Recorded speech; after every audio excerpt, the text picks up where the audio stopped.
here's the stats. It's like 90% of the salespeople, we're all salespeople, make less than 3 calls. Wow. 90% make less than 3 calls. Nothing happens till the 4th call or later. So 90% of the sales are closed on the 4th call or later, usually around 7, right? 7, 8 calls. So 10% of the salespeople are making 90% of the money. Are you tired of working more for less profits in your home service business? What if I could show you $100,000 in hidden annual profits in your business in less than 3 minutes? Would you be interested? And not only show you where, but how to create that 100K in 6 months or less without additional advertising or marketing spend guaranteed. Just go to sharpenthespearcoaching.com to see how truly simple it is. That's sharpenthespearcoaching.com. Do it now. And we are back on STS Sharpen the Spear podcast with another incredible guest. I've got AJ with us, and we're going to have an amazing conversation. But AJ, as we always do on STS, no one knows AJ better than AJ. So AJ, backstory, bring us up to speed, and let's tear into this. Well, first of all, thanks for having me on. I look forward to this. So backstory on AJ, I was born in the Congo, and we came to Canada as refugees when I was about 4 years old. My father died right after we got here, about 2 weeks, from a heart attack. And then after that, it was myself and my mother and my 2 sisters, and we had to fend for ourselves in one way or another. And long story short, here I am with a software company with thousands of customers around the world, in 80 countries around the world. Now, everyone's going, okay, oh, that's cool. All right, are we done?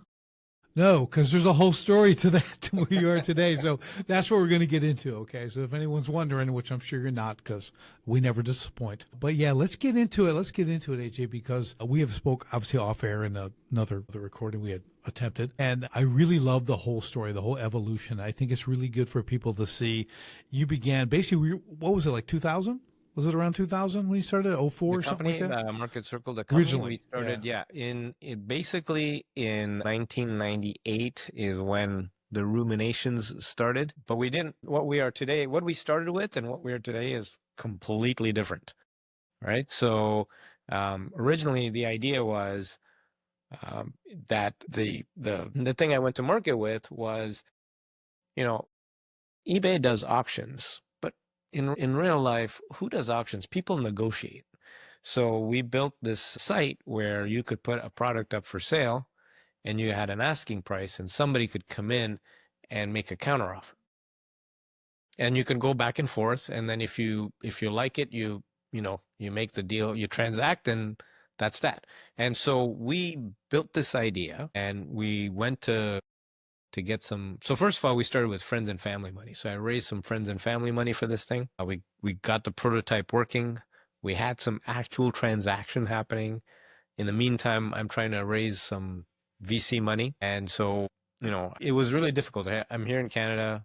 This is prior to all the, angels and VC and all that kind of stuff. So, browsing various forums and so forth, I got in contact with one VC in LA that was willing to entertain what we had. So I went down to LA, I made the pitch, and this guy says, well, this is actually interesting. If you can convince this other guy, I'm in for a little bit of money. And I go, okay, well, set me up with this other guy. And so then he sets me up with this other guy, and I go make the pitch to this other guy. And he's like, that's actually not a bad idea. I'm in too if you can convince this other guy. So third guy in, I'm talking, and he's like really interested and asked me lots of questions.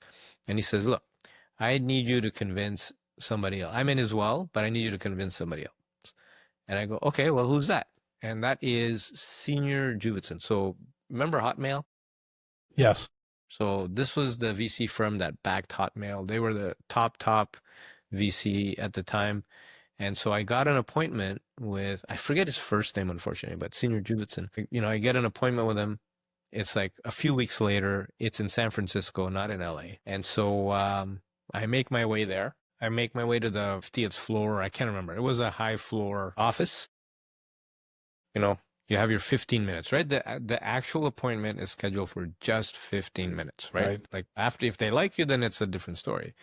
So I get in there and knock on the door. The receptionist greets me. She puts me in the boardroom. And the interesting thing about this boardroom was that the boardroom's right here, and there's a glass wall, and his office is right there. So I could see into his office, like full, floor to ceiling glass wall, right? So I Yeah. could see the desk, everything, the books, all that jazz. And he was on the phone, and he was just livid, like beet red, yelling. I couldn't hear anything, but he's yelling, and and he slams the phone down. He comes out, comes into the boardroom, and he says, "You got 1 minute." So not even 15 minutes. You got 1 minute, no hello, no nothing, right? And then I'm a bit shocked, right? I didn't know how to take this, and so I'm going, I'm stumbling, and then the receptionist knocks on the door again, and she whispers something into his ear, and says, "I'll be right back." Goes back into his office, picks up the phone, and again he's yelling and livid. Comes back out, and he says, "You're out." So I never even got to make my pitch. So what was that? That was May of 2000. What happened May of 2000? The bubble The pop. bubble burst, right? And I was right Yeah. there. So that was it. Like I would made it to the very top, the bubble burst, that nobody was putting money into anything. So now I had the choice. Do I close up shop, or do I do something else? Right. And so our current CEO, his name is Mike, he says, well, we can do consulting and return the people's money, right? The friends and family, because I borrowed from people like my sister and so I said, okay, well, you know what? Let's do that. Let's do that. So we pivoted back, we can pivoted to consulting. Right. And we did consulting for a number of years, and we paid back a whole bunch of these investors. But in that process, so now, we've gone from that .com idea to consulting.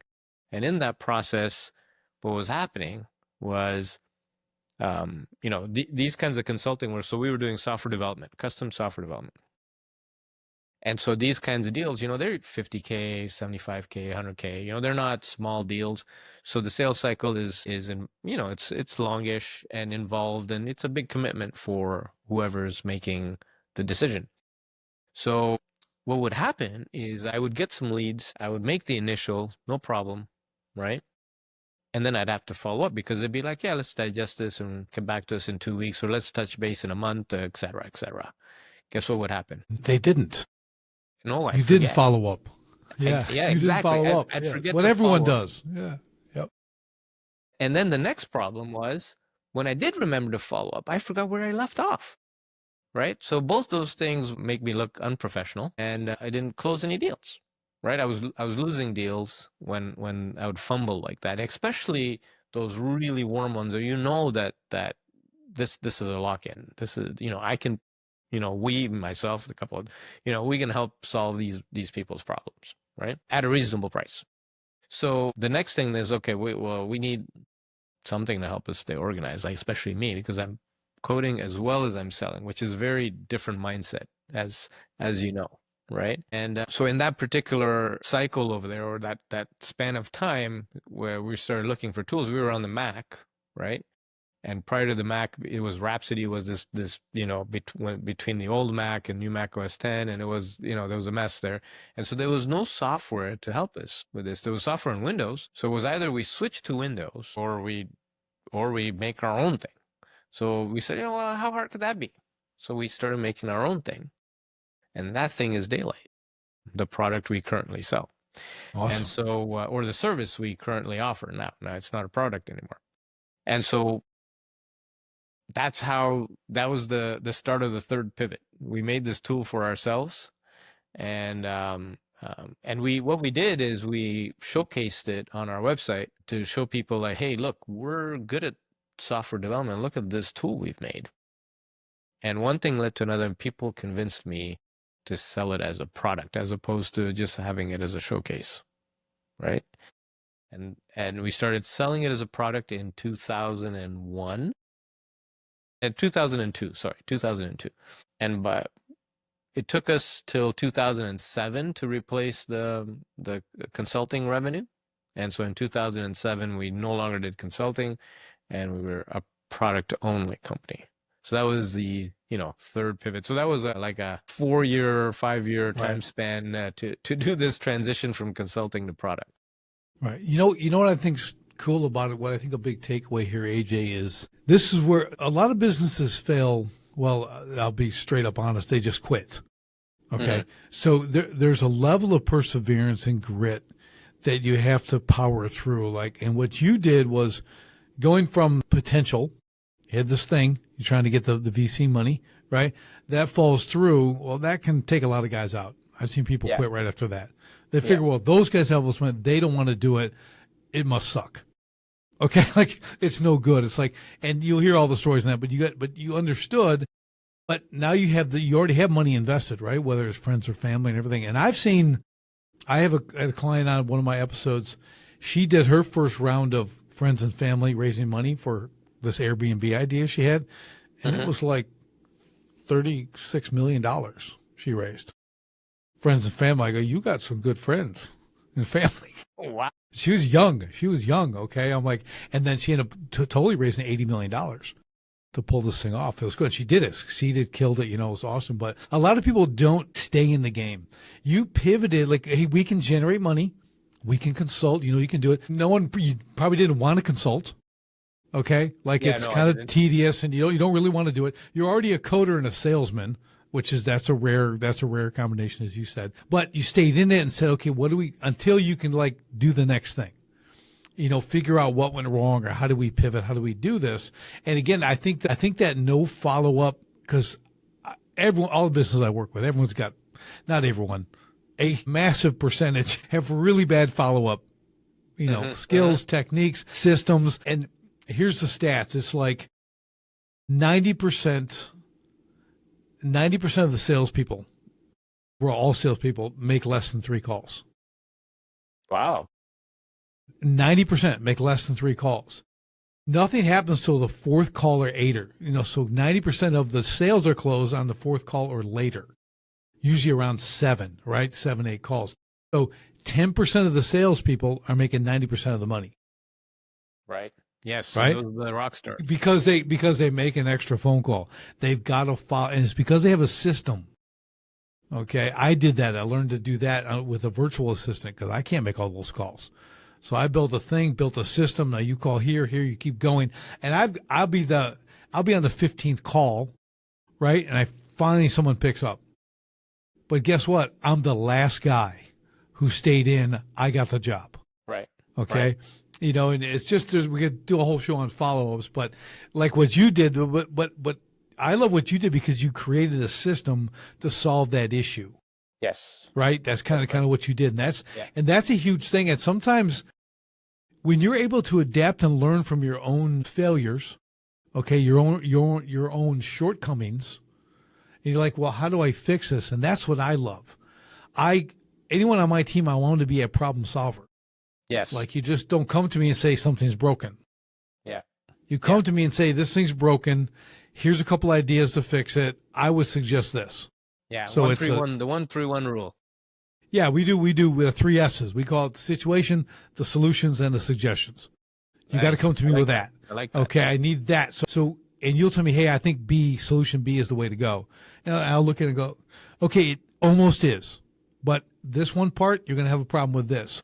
C is probably going to be better for now. Right. So let's roll with C. Now, that guy just learned, first he came with solutions, learned why this one was almost the right one, but what is the best one?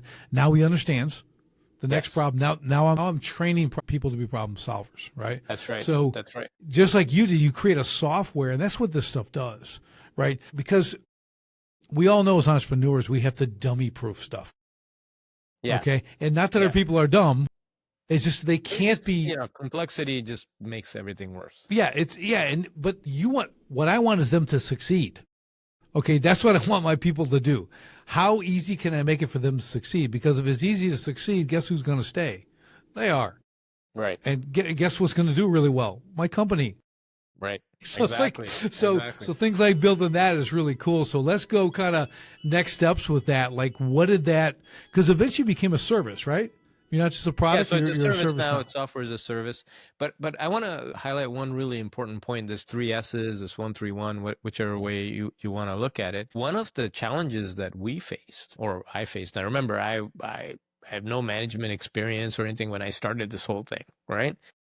And what would happen is a lot of people would present problems but never give like solutions. So now all of a sudden I'm the one that has to figure it out, but I'm not the one that's in that space, right? So then I don't end up figuring it out because what should happen is they should exactly what you're saying should happen because they're closer to the ground, they're closer to the problem, and they probably have the options. But at that time I never knew about this technique and about pushing back and say, okay, well, give me three options and your suggestion, right? Until I started doing that, then actually what that did is kind of identified, or people self-identified as problem solvers and the ones that are just take orders, right? Right. So that's an really important lesson for any entrepreneur, really. I really think it is. Like, it has to be, it's kind of, it's an operational procedure. Everybody does it at every level. Yeah. Like, Yeah, everyone has to do it. And it's a must. yeah, and it really, and I always look at it this way too, AJ. Like, if I teach them that, if I'm the place where they came to work, whether it's their first or 50th job, I don't care. I teach them that because I have another saying called everybody leaves. Okay. So eventually people are going to go somewhere else, right? Whether they hit the ceiling in my company or whatever, but I'm preparing them for the workplace. The next person they go work for, they come with that attitude already. Like, man, who taught you that? Oh, that's when I was working for STS, and they do all this, and that's what they do. Yeah, that's a really good mind frame. I really like that. I really like I try to teach too. And what I've done is like, nope. I've been doing this too long. Everybody leaves. It's just so, Right. could be 20 years they leave, but they're going to leave, right? So that's Yeah. why we have systems. That's why we have Right. processes. And I learned to solve that problem, but going those next levels, like, how do you actually make them better, not just competent in their skills, right? But, and that problem solving is a skill, but kind of that attitude, that mindset that everybody has. So even if they're inter-department communicating same issue, if they ran into this problem and they got to talk to accounting, well, hey, give me some solutions. Right. They could be totally wrong, but the idea is you go through the exercise, but then you learn. So yeah, I really like it. Yeah, it's a really good. So sorry, I interrupted your next question there. No, I was just saying, when you moved into the service aspect, let's talk about that, because there's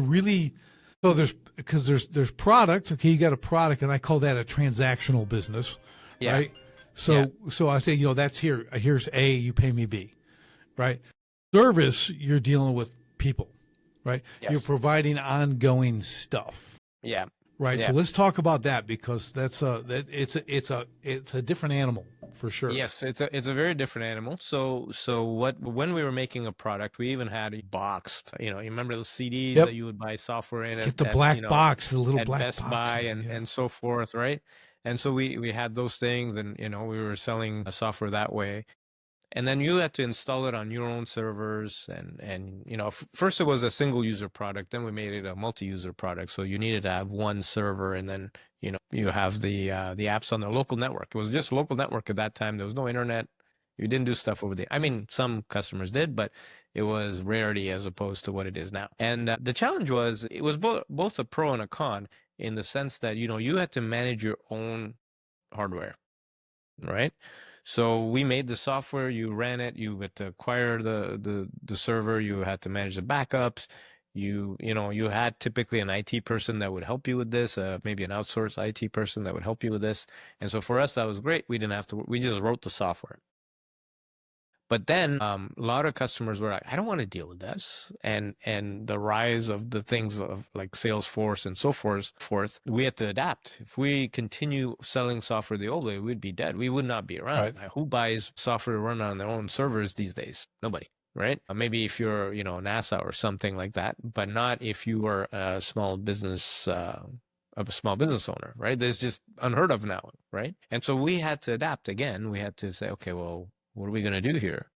And so we adapted our product. What we did a little bit different than everybody else. Everybody went to a web app, server powered. What we did is we kept our native application, and we synchronized to the back end. So the cloud now acted as the server, and you didn't have to worry. You just download the application, just like any application that you do from the App Store, etc., and you connect, and all this magic happens behind the scenes. And what separates us from everybody else is that we have an offline copy of the data, so you can work on your stuff in the airplane, wherever you are, whether you have a connection or not, or you have a poor connection. Actually, we have a lot of customers that have poor connections. It's not that they don't have any connections. So whatever other app they use, it's typically slow, right? And so for us, we solve this problem because the data is local, and then we synchronize when it's available, when there's a connection, and it can be slow, it doesn't matter, you can still continue at full speed. So that's how we approached it. 18, we got rid of the product, and it was just this service now. Now you paid a monthly fee or an annual fee. We do the backups, we do all that kind of stuff in the background. You just use the app, right? So that was our 2018 transition. That was our fourth pivot. Right. And what a lot of people don't remember, okay, going back in time, all that stuff that like you were pre-apps. The philosophy you're using, the technology you're using was kind of a pre-app philosophy. Yes. Yeah. At that time, there were no apps. There were no Yeah. smartphones. Right? We didn't have any of that stuff. People weren't doing that. It was really yours. So you're one of the, I'll air quote, the pioneers, who really found a use for that way. And now it's evolved into there's an app for everything. Right? We Right. get all that. It's a whole different. Yeah. It's a whole different thing now. And even all the way up till 2018, till you shifted to the what we'll call the subscription model, right? The service model. So did you find the reason now? I think the first reason is the technology is there to do that, right? It was reliable, super reliable. You could do that. That's kind of one of the reasons you could make that transition. But from a business standpoint, did you find I would call it a subscription model to be more profitable for you? So let's backtrack a little bit. This kind of change from people buying a product, paying for it once, and then paying for upgrades thereafter was very different than the monthly subscription, annual subscription kind of mindset. So we had all these customers that we had acquired that had this mindset, and many of them were opposed to the subscription mindset. Right, right. And so we started this transition, way before 2018. We started it was, remember I told you that other pivot took us like 4 or 5 years? Well, this pivot also took us 4 or 5 years. And when we started, 2013 is when we kind of started the idea. Okay. Right. So even 2011, we were playing with the idea a little bit. And then 2013 is when we started, and then 2014 is when, we did a lot of work. But what's interesting is that there was another VC, right? Another VC comes into play here. And I was trying to, raise a little bit of money to do this transition. And, we developed a friendship, and I happened to be in San Francisco for one of the Apple conferences. And he said, well, I'm in San Francisco, come see me. Right. So I went to see him, and he sat me down and he says, AJ, I'm not going to invest in your company. I go, what? Why? Right. Well, it says because 95% of the companies that go through this transition of a product to service fail, right? The road is littered with carcasses of exactly your type of company. And so then I'm like, in my mind, I'm thinking, well, if you're just going to why did you even invite me here? Like, why did you ask me to come over? Right. And so I said, well, okay, what should I take away from this? What should I do? He says, okay, well, this is why I asked you to come here, right? Because I'm going to tell you what I've seen with the other companies, and you have to make sure you don't do the same. Otherwise, you're dead, right? And he liked our product, so that was the thing. And what he told me was that, you have to take this transition or do this transition carefully and gradually, because what will happen is your customers will just revolt and leave, and you won't have any money to make the transition. Right. And I'm not investing in your company. Right. So what I had to do then is I took that knowledge, and instead I was going to shift over in like 2015 or maybe, Right. I was going to do, my plan was like, a big switch, because other companies were doing the same thing, and it was a big hoopla and, you kind of get into the mindset. But then I dialed it down. And what I did is I did a gradual transition from like to 2018, right? Like even before 2016, like customers were starting to see that we're going this way, but you could still buy the product, right? And we had to manage both of them, which was really difficult. But we then successfully cut off the old product in 2018, and we were able, we crossed the hump, so to speak. They call it the SaaS trough, where there's a period where we crossed it. And we used to actually, in our all hands, we would have this caricature of AJ walking over this tightrope over this, valley and stumbling. With product on. Yeah, exactly. So that was, we had to be careful of that kind of transition, but it took some planning. You go and ask people, like, get some advice, and some people will give you advice if you ask them. Oh, for sure. I'm glad you did it that way. Obviously, it worked, right? You're still here. It's 2025. 10 years later, 8, whatever it is. But I remember that time period too in those things because honestly, AJ, when was it? 2005. It was 2005, and I couldn't send an email. That's where I was. I'd write something on a napkin, hand it to my office manager. You send this. Like, I don't have time for this. I'm not learning this. So I wasn't like a Luddite or anything like that. I can't be bothered with it. I'm about building stuff and doing things. Right. So, and now you're doing podcasts. Exactly. Now I do, like, everything is online, right? All my coaching, everything I do, everything is, it's amazing. Again, I'm not a super early adopter, but I started seeing it. And you talk about when you started in 98. Yeah, forget about it. I did I even have a computer in 98? I don't know if I had one. I was training a guy, and he was this like coding genius guy. Like NASA pulled him in and he saved some rocket ship. I don't know. Like he does all this stuff. He's like showing me things. And I'm like, I was seeing potential. I'm like, cause I'm doing this fitness. It's when they just started doing, well, that didn't just start, but they've been doing the scanning. You got the barcodes and all that stuff. So this is a dumb story, but I had dated this girl. I was dating her, and she worked for the guy who like kind of invented the scanning bar, and that was what they do. And I was like, oh, how interesting. I go, I wonder if you could scan like all your ingredients in the cabinet, because I'm like doing all this health stuff. I'm like, and then when you got to reorder and all that. And we started talking about, hey, that'd be really cool. And now, of course, you can do it. But back then, it was like I was kind of innovating with the technology I basically knew nothing about, right? But and like you're saying, all of a sudden you see now it's a norm. That's my point. So the early adopters, the guys trying to pioneer this stuff.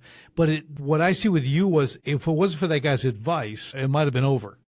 You may have done, and the takeaway I want everyone to have is like you've got to get outside eyes to see what you're doing. You got to talk to people. Yeah, the guy, and that's a guy who just said you're not getting any money. He gave you more than money. Yes. Okay. What he told you was, I thanked him profusely for years. He moved around and then was in San Diego. So, I thanked him many times. Just that's what he did. He did give me more than. Yeah. You can't undervalue that stuff. Right. You need to seek it out. Yes. Wherever you're at in your business. I don't care if you're doing, $500,000 a year or 500 million. You need to seek this kind of stuff out. There's always someone who's been where you want to go. They have a different way of looking at it. They're looking at different metrics, different numbers. That's right. But when a guy like that, when someone's investing large dollars, they know the metrics. I teach when I'm, but they know the metrics. They know the metrics. You're right. You're right. I want to kind of highlight one important point that you just made about seeking advice and like that's another thing that's really important for entrepreneurs is to get some kind of, if not mentorship, coaching. Right. Amen. So like I had to, didn't know anything. I had to get a coach. Right. So we had a coach. So actually this coach, so I had individual coaches, which it didn't kind of work out as great, but then I got executive team coach. Right. So it wasn't just me, it was me and my executive team. And that really helped us a lot because we were just a bunch of we didn't know what the hell we were doing. Right. And so, either advice or mentorship or coaching, one of those things you got to get. And sometimes if you can't get, I wasn't able to get mentors, but I was able to pay for coaches. Right. And that's another thing that kind of helped us kind of, crossed the chasm, so to speak, because we had the advice, or we had the think of all the lots of arguments and decisions and so forth, and how do you maneuver all these things if you have a lot of conflicts and within your executive team or within the company. And so these that kind of coaching can really help set this is the way to go, so this is the way I should push, and not that. Yeah, I think one of the great things about the outside eyes, as they call them, or a coach like me, I'm emotionally unattached. Okay, you're going to get a whole lot of truth. Yeah. Okay, yeah. I'm gonna punch you right between the eyes. Okay, because I don't, as it should be. Again, you got a team, and they should be passionate about what they do and love to do it, but it's not the best decision making tool because they're biased. They're biased to make this thing work. It's like I can't always diagnose my kid. He does this. He's doing some pretty stupid stuff. Right. You know what I mean? But I can tell him you're doing stupid stuff. It doesn't change his behavior. Someone else comes in and tells him he's doing stupid things. All of a sudden he stops. Yeah. Well, okay, that's worth it. Yeah. Find me some more of those people. Okay, so get these kids straightened out. So it's great advice, and it's really important. And again, they're all levels now. Back in the day, you and I were doing this stuff in the 90s and early. There's no coaches. You can find them at very high levels. Yeah, they're at the high level. Yeah, like you were going to drop some coin to have a coach, okay? Because they're far and few between, so they could name their price. Not that they can't today, but but now you have something at every level. You have your startup incubator. I mean, you can walk through, and it's a whole different world. Yeah, and if you're smart, which I wasn't, but at the time, but if you are, you'll get into those levels and you'll understand you need to get that person at that level. You're a startup. Guess what? You don't have any money.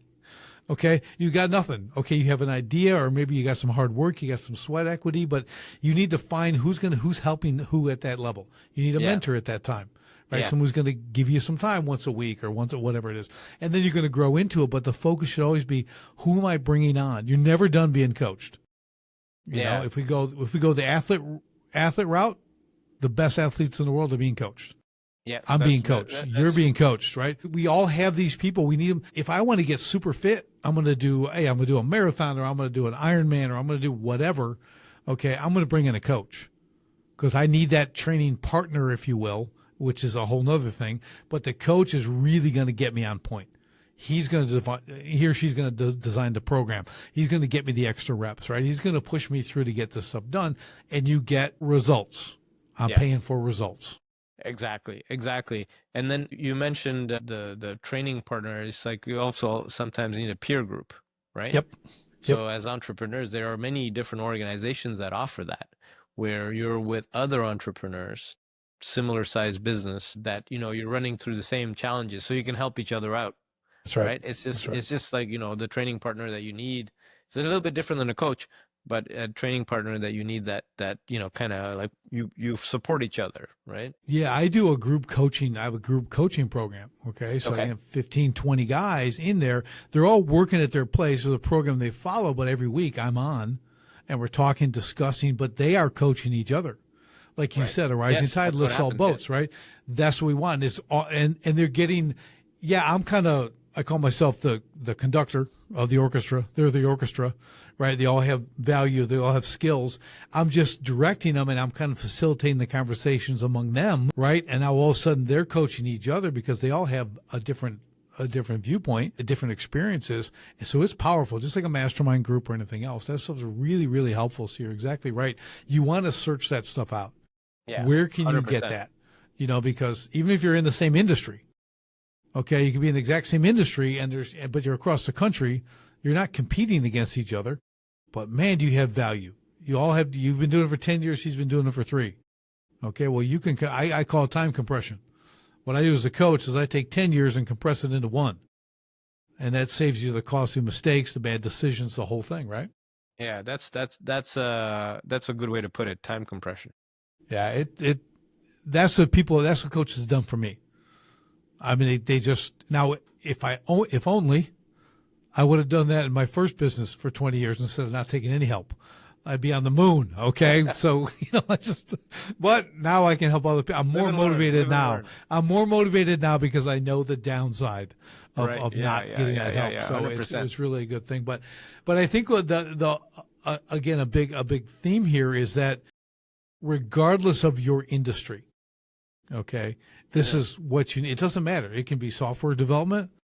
It can be business development. It can be personal training, right? It can be fitness. It can be health or whatever.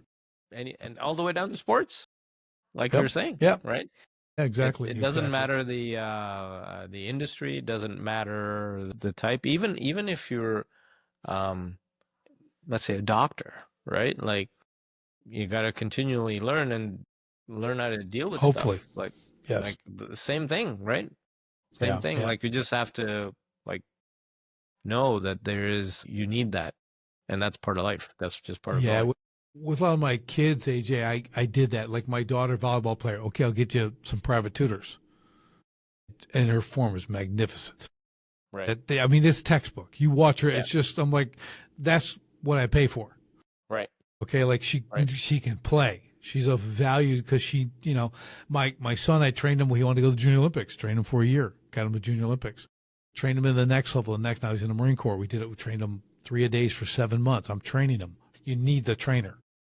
Yeah. When he excels, he's MSG, he's doing all this stuff now. It's just, it doesn't matter what it is. Give it. And I always use my kid thing, like I can coach them, right? I put in the time, but there's also time when they outgrow the coach. Don't forget that.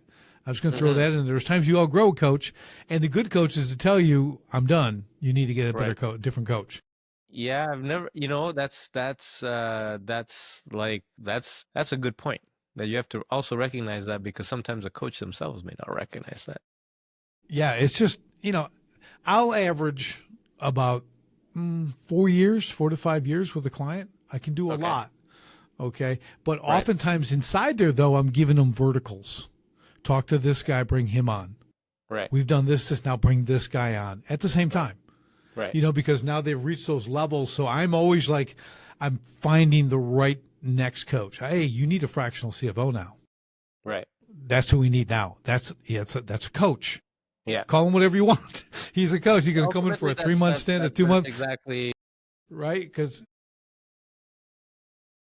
so we want to find that, hey, we're having a struggle, really fine tuning your people.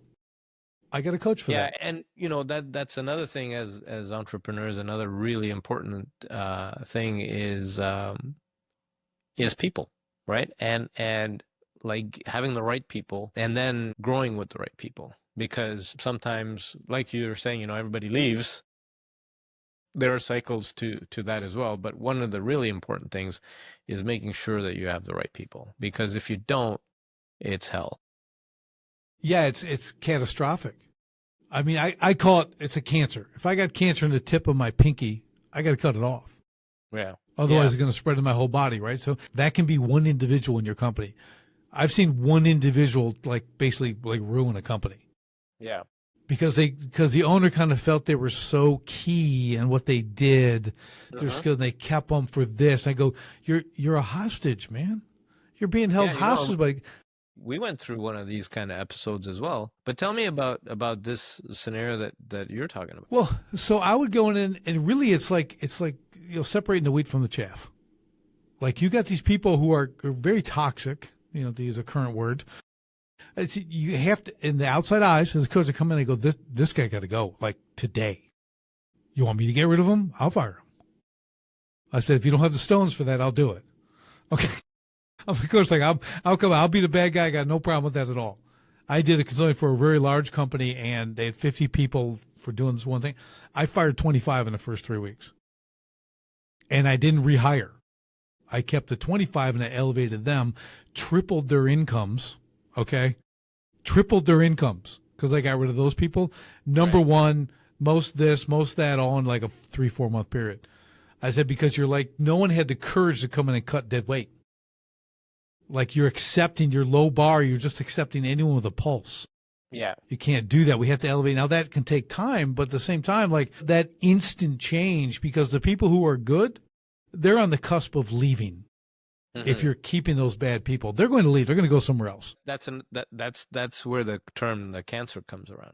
right? That's right. So Because if they you're see you holding get on to rid of this, and them, then the good ones are going. yeah. So from a leadership standpoint, you have to get rid of the bad. That's going to inspire the good people. They're going to go, okay, well, he's a real leader. He 100%. understands. He's, and 100%. it's like, and it's hard for owner. I get it, you Yeah, know, it is but hard. again, It is that's, hard. I've been through that. we all have, Yeah. you know, I lost an entire crew because of a project manager. Okay. And of course my crew wouldn't tell me that's why, that they left, the best crew I ever had. And they left, and I'm like, this guy's name was Larry. And I'm like, and then finally I realized he's the problem. He's the problem. So this whole scene was a disaster, right? So finally got rid of him. I won't go into that story. My crew came back, you know, in the winter, and they're like, hey, I go, you know, Larry's gone. They go, yeah, we kind of heard a rumor. Will you take us back? Will you take us back? Can we come back? Because they went working for someone else doing what I did in the water features, and it was a disaster. He was such some hack. Everything was done wrong. My guys were all top level.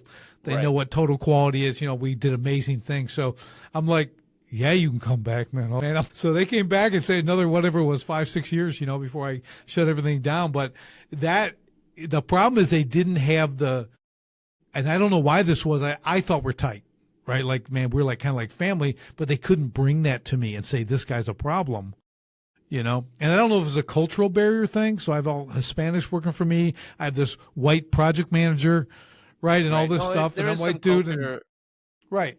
There are definitely cultural aspects to that, right? Like, you know, I had a situation like this, and it was one of the guys in that team was, you know, he knew me enough to know that I would appreciate this kind of feedback, but there was only one. He came to me and said, you know, this is not what you would do, and I can't imagine that you would accept what this guy does behind, you know, when he's running. You're not there. I'm not, you know. You delegate to people, right? Yep. And so I was like, for him to tell me that, it kind of gave me. So you have to sometimes, you know, have enough relationships in there, and have the kind of people that would tell you, but nobody else said anything, right? Well, you know, it's this guy told me, and then I clued in, because then I started watching, right? And then I ended up firing that guy. It's the old, if you get one complaint, there's 16 others who have the same complaint, they didn't voice it. Right. Like that's the numbers, you know? So like I found out, you know, after they left, I'm like, and I kind of had to change. Okay. I need to change kind of how, cause I loved them. I love these guys. Like, your guys are the best, man. But I got to that point where now I'm not on the job because they're doing everything really good. And I thought project manager was a good idea and was the wrong guy and all that kind of stuff. But I mean, but I also told people, listen, I fired my brother. He worked for me. Him and his wife, I fired them. Okay. I got rid of people who weren't doing stuff. Okay. Yeah. You want some family riff, but I'm that guy. Okay. So, but when I see it, but I was disappointed in myself, AJ, because I didn't see this. Just like you're saying, I'm not out there. What do you mean? I thought he's in and I just, when they came back, I said, listen, you talk to me. There's no just leaving. Yeah. You come to me and you tell me what's up. I'll fix it. Okay. Because you've been here, like they already been there like 6 years with me. Yeah. I'm I don't have a problem with you guys. You've never missed a day. My foreman, AJ, missed one day once. He was so sick he had to go to the ER. Right. But he's back to work the next day. Okay. So like the guys that they're just so, my homeowners would rave about them, how great workers they are. And they don't even talk, but they got the perfect system. I'm like, yeah, they're amazing. And then they all leave me. So you could tell I was just like dumbfounded, you know? Yeah. You have to build that trust that they feel that they can talk to you and they feel they can, but even then they'll hesitate, you know, they'll hesitate before they do it. Well, there's always that, and it's that line you have to establish, like what's too much. Mm-hmm. We can't be too friendly, you know, because then you make bad decisions when you need to make hard decisions. 100%. You know, so and that's the challenge of entrepreneurship. You know, that's just what it is. Yeah. You know, it's just something I don't think you ever get away from. Yeah. So that's a really another important point. So remember, now we sell, like, our customers are small businesses, right? So I get to interact with a lot of our customers. And one of the things that I see a lot is this thing that it's sometimes too friendly. Exactly. Right? The relationship is too friendly, and that can cause real problems. because you again, your decision making is it's not impaired, but it is influenced by that. Yeah. You end up with a bias. Yeah. You just end up Yes, a with a bias. bias, There you go. Yeah. and there's times when, I've been a few years with a client, and all of a sudden I have to be the leader in this situation, but it's like we're getting a little too conversational here. You know what I mean? Like, what the work's not getting done. Okay, we're doing an extra call a week, and you want to do that, and I'm like, I'm not rent a friend. Right. Okay, I'm not just like, I get it. Entrepreneurship is lonely. I get it, but you can't pay me to have conversations with you. We got to get things done. So what I did to overcome that myself was a system thing. Okay, we're going to have implementation. We're going to have schedules. We're going to have things to follow. I'm going to assign you tasks, and I'll tell you when they got to be done, and they got to be done. Right. Okay. Right. So this is an interesting trigger for needing a system. Right. Yes. Like you think like, so for example, I tell people like, you should be able to take a vacation, and if you can't, that means you don't have systems. Right. And so, but this is another one where if you're having these kinds of conversations all the time, there is no system. That's right. And I learned that. I'm like, okay, I need a system, and I had to search this out, and I was not going to build it. I'm the guy who couldn't send an email 15 years ago. You know what I mean? So I'm not building nothing. System doesn't necessarily mean technology. Yes. It can also mean, well, it's a method. there's all kind of people stuff in there too. Yeah. It's SOPs. Okay. We don't do this. We don't do that. Yeah. I mean, I had a gym, AJ, okay, and I had trainers and all that stuff, right? We had boot camp stuff training. Well, they had 2 pages of expectations they had to sign off on. If you do this or this, you're terminated. Sign here. If you do this, and the whole thing was all these kind of and so it ran smooth. We don't date our clients. You will be terminated. Okay, Right. we don't do that. Okay, there's stuff that we I had to put in place. So that was a paper system, right? They signed it, they ran it off, and we just monitored. So Right. I get it, but I've got to the level where I've got coaches, I've got other people working. I gotta, how do you direct them and keep them without going down that way? So we built this out, found the software, found the whole program that can do it. Now they can operate. It makes them more efficient and keeps a little bit of a detachment. I mean, we always open up with a couple of minutes. Hey, what's going on? And things. Okay, great. All right, well, let's get to work. You got to be cordial. We're not machines. Okay. I mean, it's all good. And hey, then we do a retreat, and we invite them. They come to the retreat, and we get on a whole new level. We do different stuff. It's really cool. Right. So then you can interact that way, and you deepen the relationship that way. But then, hey, it's back to work. Yeah. So what you're talking about is something that so in the remote world, like we're a fully remote company, right? But we weren't a remote company in the past. And in the past, what would happen is, we would go for lunches and stuff like that, and you build up this social capital, right? And so then when you need to push hard, you can draw down from that social capital, because sometimes, things get heated or whatever. But then they know you've built up social capital. There's stuff in the bank there. They're not gonna scream and leave, right? But in a remote world, how do you do that? Have you come across this? Well, a little bit, yeah. So you have to kind of create. How do you create? What you're saying is, how do you create remote community? That's what it really comes down to, right? There has to be some gathering. Okay, so if I have a bunch of one-on-one clients, and 5 coaches, hey, we have 100 clients. Okay, or I have 100. I have 15 coaches. How do my remote coaches? None of us are near each other. How do we do it? So what I do with that, for the coach thing, we do a coaching retreat. So we'll get together for a 4-day, and we're shooting, we're fighting. We got speakers. We're eating, high-end food. I got chefs that come in, and we bond that way, right? So they learn, they skill up. We have a good time. We do a lot of cool stuff, and we have that, right? That's from the coach end. For the clients, same principle, but if you keep it remote, it's like I'm going to speak to everybody. I'm going to come on. Everyone come to this. We got 100 people here. Great. I do the whole thing. We chat for an hour. We open up the chat. I start answering questions. They feed them to me. We do that kind of stuff. And they start to meet each other. Right. Because the great thing about the chat, they can go individually and they can chat to each other. Hey, man, that was a pretty cool thing you said, man. I do the same thing. And that starts to build some community there, too. Because you want to create the community among the remote clients. Okay, they can't all be little islands. Right. Because again, entrepreneurship is lonely. We tend to do stuff all by ourselves, even Yeah. if we have 50 employees. Okay, we That's still right. feel all alone. Our family Right. doesn't want to hear about it. Okay, we they don't want us bringing it home. And they Okay, can't necessarily relate either. right. So I do it that way. It's almost like doing a town hall meeting kind of thing. Right. Like, Yeah. hey, what we'll do is I'll either do it once about every 6 weeks. You kind of want to get into that because we want to bring them in. Like, hey, it's that time. Let's get together. You meet with this. It's kind of a networking, the whole thing, but really a little bit inspirational, motivational. Hey, here's some cool stuff we got coming down the pike. Kind of throwing some updates on things we're looking to do. Would you be interested in? Now I'm getting feedback, right? Mm-hmm. Hey, we're thinking about doing this retreat. We have an interest in that. We're going to bring in this person, and all of a sudden they want to sign up. Okay, so now I can fill the calendar. I can fill the event. By doing that kind of stuff. So that's kind of my approach. So then, do you have somebody that helps you plan all this stuff, or do you do heck yeah. planning yourself? Oh, you don't want me planning stuff. It'd be a disaster. Okay, I'm a man who knows his limits, AJ. I don't get gifts for people because they'll be terrible if they get anything.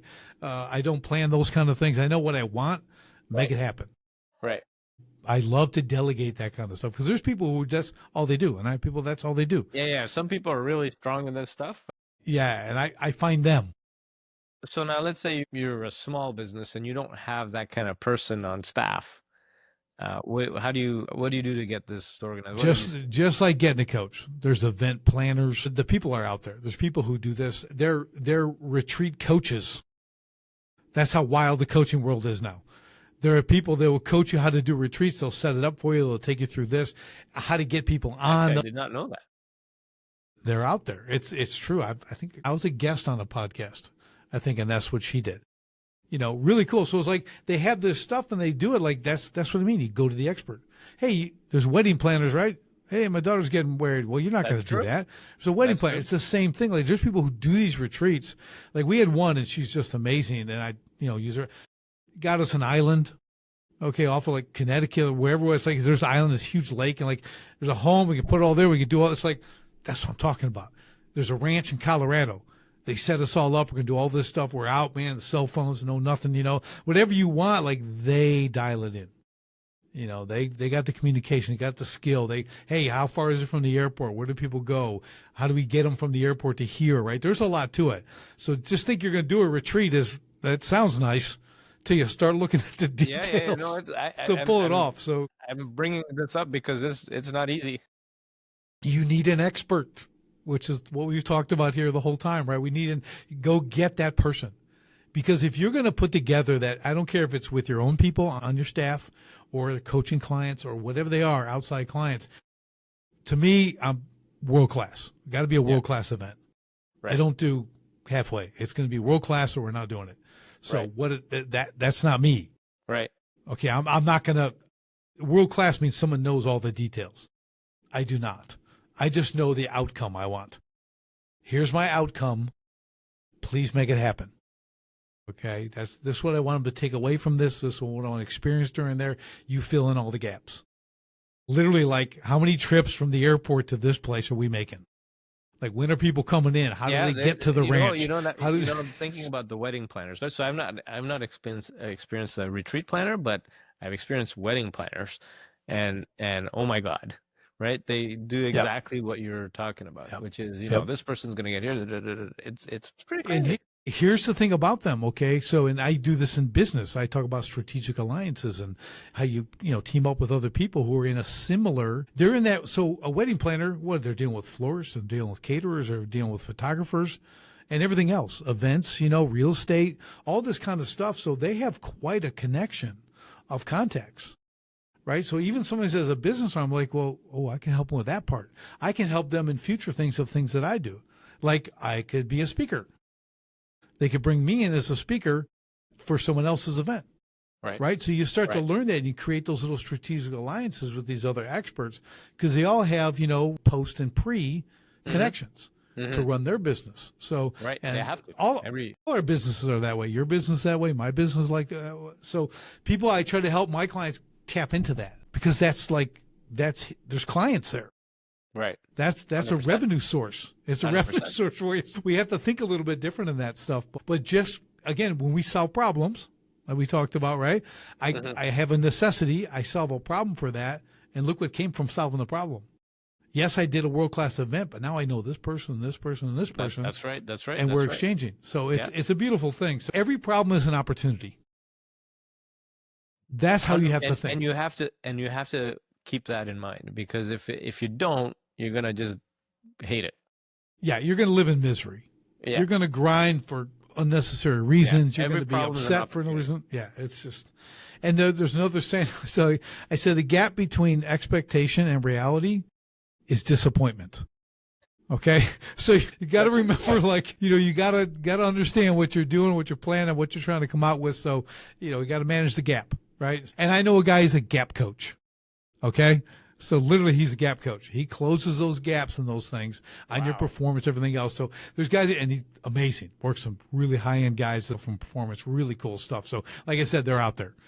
Okay. You need someone, if you got an area you need to improve and you're not doing it on your own, I guarantee you there's someone out there going to help you. That's right. Yeah. That's You right. can find somebody. Awesome. AJ, this has been fantastic, man. We've been killing it. Great story. I've learned a lot. So have I. But I love that people saw the whole journey. I really wanted to hit that whole thing because you've been in the game a long time. Yes. Okay. Yes. And you've hung in there. You've been through. We know, everyone knows you got the humps and bumps. If you've been in for, I don't know, 6 months, you got problems, right? Yes, but that's right. You take a 30-year journey. Okay. 25, 30 years. You take that journey and you're still going and you've pivoted and adapted. That's it. It's impressive to me, because I know what I've had to evolve through, losing everything, starting over, and all that stuff too. But just staying in that game with that and evolving yours. Yeah, that's what I really I love that about your thing, is that we have to be agile and adaptive, right? And that's the cool thing about a small to mid-sized business. We have the ability to do that way bigger than a large Fortune 500, if you will, right? We 100%. can provide stuff for them. I can't but even we wanna, imagine like these big turnarounds that some of these CEOs pull off. Like, how the hell do you do that? But anyways, yeah, it's impressive. We're in the small business space. Right. Yeah, I guess maybe we don't think big enough. I think we do, but it's just that ability to turn that ship a lot quicker. It's really a good thing. To watch you do it in your own business and to continue next level, and be in there, and who knows what's next, right? It's just really good. So I just want to commend you on that for sure. And thank you for spending the time. Thanks for spending the time today and sharing this stuff. It was a great conversation. Well, it was a great conversation. Yeah, absolutely. That's what we do here. Conversations. It's good stuff. But how can people follow you, get in touch with you, see what you do, hit the website, give us whatever you need, and we'll put it in the show notes. And go all right. from there. So keep it nice and simple too. So our website is daylight.app. So DAYLITE.app. That's the app name. And you can go there and see what we offer. And then if you want to hit me up on LinkedIn, it's my full name, Ali Khan Jeddah, ALYKHAN Jeddah, JETHA. And we can connect over there. So I tend to not go on the other social media platforms too much, but I am on LinkedIn. Yeah, I don't either. I mean, I'm on LinkedIn too. I've been on LinkedIn since 2008. My office manager got me on. Yeah. In 2008, 2009. Yeah, she got me on Facebook. I'd still not be on it, but she did. Now it's something. So, Yeah, I was also reluctant, but that one makes sense for me. The other one, it does. Whatever. Yep. That's playing. Too many of them. There are new ones popping up all the time now. Yeah. It's that's a toy of distraction. So it's got to produce money out of it. Some people have figured out how to make money out of it. That's right, because they get someone else to be them. Maybe. And then so they don't being adaptable and adjusting. Exactly. To the new... Exactly. Yes. Yeah. Yes, I vacillated on both sides, so it's all good. But man, AJ, again, thank you so much for this time. Thank you. Today. Thank you for having me on. Great conversation. And everybody else, we will see you on the next STS podcast. And don't forget, revenue feeds the ego, profit feeds the family. So if you want to see how I can show you at least $100,000 in hidden annual profits in less than 3 minutes, and not only show you where, but how to create that 100K in 6 months or less without additional advertising or marketing spend, guaranteed, just go to sharpenthespiritcoaching.com. See how truly simple it is. That's sharpenthespiritcoaching.com. Do it now.